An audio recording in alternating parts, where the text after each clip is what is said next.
guys, I hope you're all fine. I'm super excited. I'm back again. On this episode, I'm going to talk about the most asked question: how are you going to do your placement?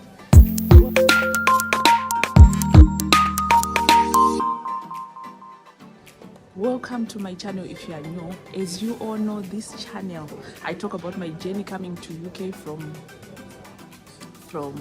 Africa, and how am I managing my family, and I also talk about my day-to-day life as well. And as of today, I'm going to talk about an exciting topic that a lot of people have been asking me. So I asked you guys to just pop in some questions, and a lot of you guys, you did that, and I've been seeing them. Most of the questions, I saw them in my inbox, but I'm going to answer them today. Anyway, if you're new here, welcome. If you want to learn about family dynamics, if you want to learn about being a mother, working and studying, all about migration, all about just my day-to-day life, welcome to the channel. You know what to do: subscribe, share, comment, I'll reply. So today, as you all know, that I'm doing a BA honors social work distance learning. My core business, when I came here, I said to most of the carers, you can't be a carer for 5 years. We said, let's study. If you have an opportunity, upgrade your skill yourself, upskill yourself. So this is what we are doing in this channel.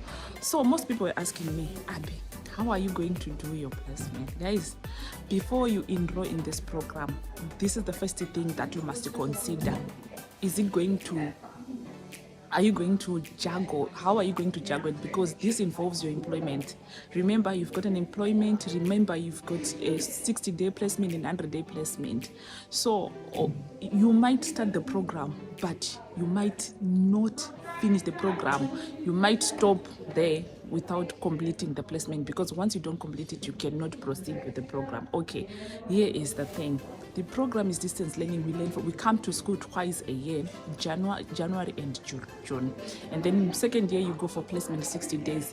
Third year you go for placement 100 days. So there's an involvement of an employer. There are papers that he must sign. There are a lot of things that your employer should do, so you cannot run away from that. So if you're doing domiciliary work, you need to consider that, is my employer going to allow me to do that? Am I going to get that time?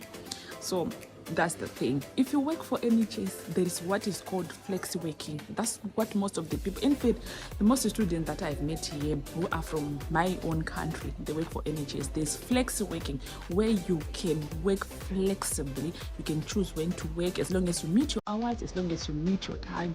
So that's how a lot of people do it. So as long as you do that, some they mix with their leave, some they whatever. That's how they do it. So that is the number one thing that you must consider, because if you're doing domiciliary, how are you going to do it? You can't leave your work, and also, is your employer going to allow you to do that? So this is one of the important things. As of getting enrolled, I was renewed. And the other thing that I've seen is this program was mostly meant for those people who are already in the field. Like in our class, almost 90% are social work assistants. And hey, they really know the lingos, they really know the words, they really know, everything that is done, but they're so helpful. There's a lot of group work.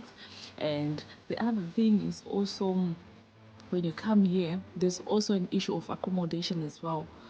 When you're coming here, accommodation should be considered, because you'll be here for 4 days, and you will be staying in a hotel for 4 days. So you must consider all those things.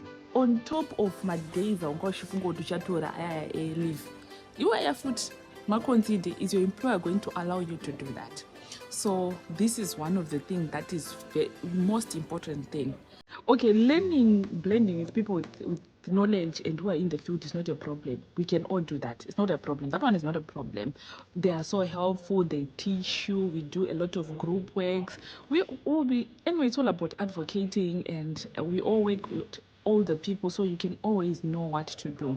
So this is the most important thing, guys, to be honest. Because if you miss your placement, you don't continue. You wait again for the following year. So this is all about it anyway. And a lot of people are asking about the school fees. The school fees, it depends with the year. When I started, it was 6,000.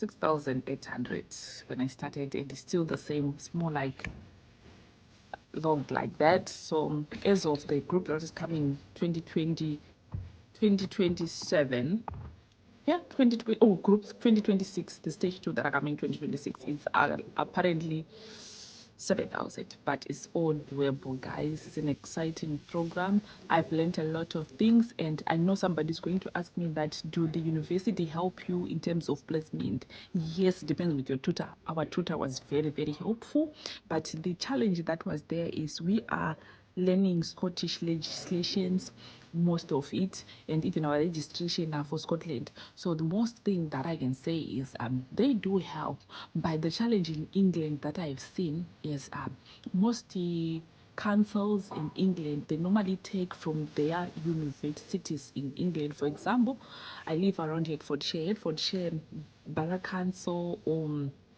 NHS Trust, Hertfordshire, when they were consulted, they say they take from their own local university, which is the University of Hertfordshire. So these are some of the challenges, and some of the councils they do, and the private organization they do.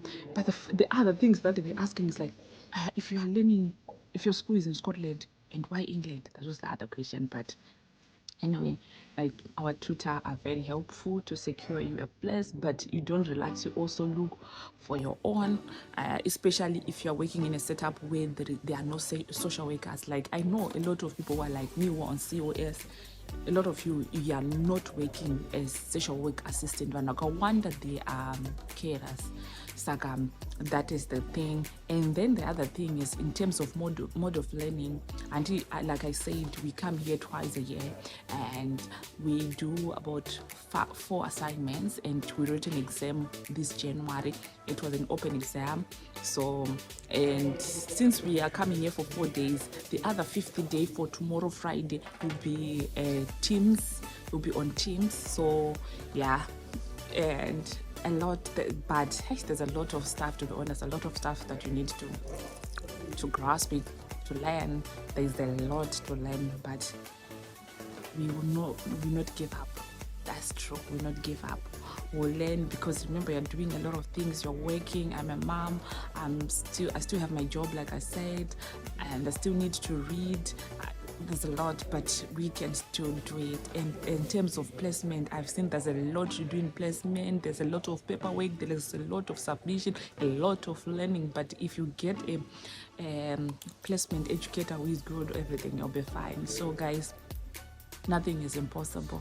Nothing is really impossible. So those who want to enroll, my next video, I'm going to talk about how you can enroll, what are the requirements, expectations, and a lot. Here I just came to answer the question that said, Abby, how are you going to do a placement with my full-time job? And I'm answering that question now. How I am going to do it, how a lot of people are doing it. But the truth is, it's difficult for someone who is doing domiciliary work. That's the truth. And I don't know how to explain that. That's the truth. They support maybe because sometimes we mix with off days or something like that. It's 60 days that runs from January to April. There's a time that they'll tell you that you are finished and you should finish by then. But other than that, guys, it's such an exciting program. We start at 9:30. We will take some breaks in between, and then we finish at 4:30. We go back to our hotel rooms. We find